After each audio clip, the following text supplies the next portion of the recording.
โปรแกรมออกใบเก็บเงินอากรคุณค่าเพิ่มประกายทิพย์นะซึ่งสามารถออกได้ในใดก่อนอื่นเนาะเอามาล็อกอินผ่านเว็บไซต์ประกายทิพย์ .com โดยผ่านเข้าปุ่มโปรแกรม Tag in ไว้หรือโปรแกรมออกใบเก็บเงินอากรหลังจากกดเข้าไปแล้วก็จะได้หน้าตาให้กรอกข้อมูลเนาะหลังจากกรอกข้อมูลไปแล้วว่าเขาสิล็อกอินในใดก็จะขึ้นหน้าตาปกติตัวนี้ให้อันนี้เป็นหน้าตาตัวอย่างเนาะ จึงจะประกอบมีใบเก็บเงินใบหักเงินเนาะคู่ค่าก็คือลูกค้าของอาหารและก็รายการสินค้าและก็ตั้งค่าเพิ่มเติมเกี่ยวกับระบบฉันมาเบิ่งวิธีการออกไปเก็บเงินนะเขาออกได้แด่ซึ่งเวลาออกไปเก็บเงินเนาะกดเข้ามานี่เขาก็จะเห็นแบบมีรายการที่ตัวอย่างที่เกิดขึ้นแล้วเนาะคือมีอยู่7บินมีคู่ค่าหรือลูกค้าอยู่2 กลุ่มนี้เนาะพื้นฐานตัวนี้สมมติว่าเขาอยากรู้ว่าทั้งหมดนี่มีจักลูกค้าเราสามารถคลิกเบิ่งอยู่นี่ได้เนาะวนคู่ค่าปุ๊บเนาะก็จะขึ้นมามี2 คนเนาะคือบริษัทขอ3 บินรวมเป็นเงินเท่านี้บริษัท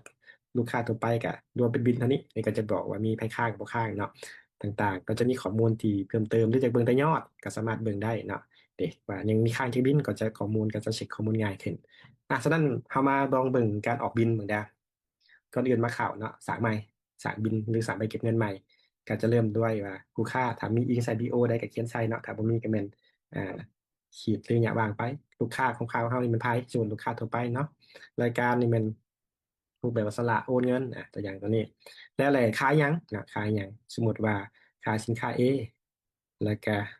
ขายสินค้า B ก็สามารถ enter หรือว่ากดปุ่มเครื่องหมายบวกนี่ได้เลยเนาะนี่อันสมมติว่าข้อมูลที่เกิดขึ้นเนาะแล้วก็หรือว่าเปลี่ยนจากขาย B เป็นขายหยังสมมติว่าขายสินค้าB เนาะ enter ไปอีกกับขายสินค้า C นี่อันลักษณะนี้ ก็จะมีรายการเกิดขึ้นให้นี้เนาะประมาณนี้ถ้าสมมติว่ารายการขายครบถ้วนแล้วการทำการบันทึกบันทึก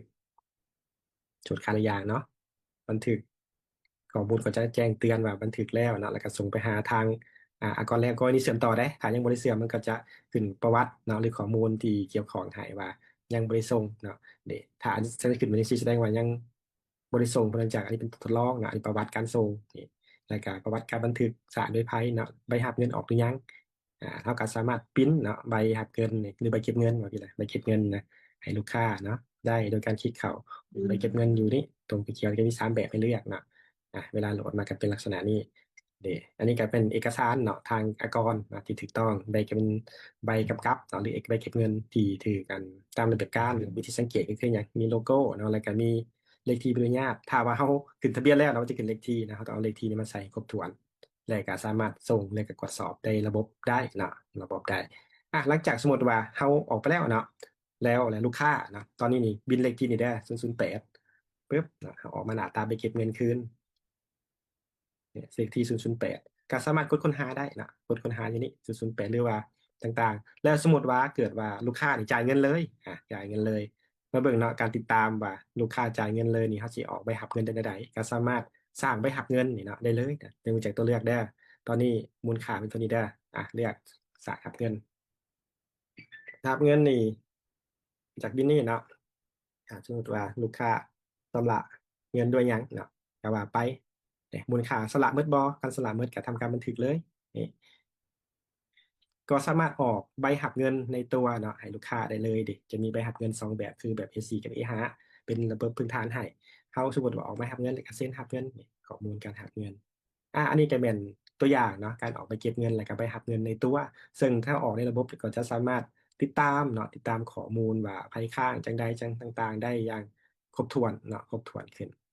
เนาะต่างๆในระบบเรามาเบิ่งดูป่ะนี่เบิ่งยอดว่ามีการแสดงยอดข้างยอดยังบ่ลองคลิกกลับไปเก็บเงินคืนเนาะนี่แสดงว่าลูกค้าตอนนี้นะไปเลขที่08เนาะมูลค่าตัวนี้ซึ่งได้รับการชำระแล้วยอดข้างก็เป็น0ถ้าสมมติว่าเราเอาเฉพาะพวกที่ยังข้าง พวกที่ข้างๆนี่ก็จะโซตัวนี้ตัวส่วนตัวที่สำหรับแล้วก็จะอัพออกไปนะหรืออยากรู้ลูกค้าไม่ได้คือการนะก็สามารถเห็นตรงนี้ได้หรืออยากเบิ่งรายงานอื่นๆก็สามารถเบิ่งตัวเลือกดังกล่าวนี้ได้นะแล้วก็กดปุ่มรีพอร์ตอันนี้ก็ถือเป็นแบบอ่าพื้นฐานเนาะในการออกค่อนข้างจะสะดวกนะสะดวกและก็สามารถติดตามหนีต้องหักเราต้องหักได้ว่ายังข้างน้ำไผ่และต้องเก็บได้และเวลาออกไปเก็บเงินอากรข้างต่อไปสมมติว่าเขาจ่ายเป็นงวดนะมันก็จะมีรูปแบบการติดตามให้ว่า ได้หรือยังเนาะหรือยังสำใดก็อันนี้ก็ถือว่าเป็นเทคนิคหนึ่งเนาะที่ช่วยนะครับติดตามนี่ต้องหับได้ในระบบในเวลาออกไปเก็บเงินและเวลาส่งไปรายงานทางเจ้าหน้าที่นะทางองค์กรเหมือนแจ้งแท็กลิสต์ประจำเดือนนะนะก็สามารถคลิกเข้าตัวนี้เนาะก็สามารถส่งไปแบบ Excel แบบ ตัวสิอัพขึ้นระบบแล้วก็ตัวสั่งรวมข้อมูลนะเป็น Excel หรือ PDF ได้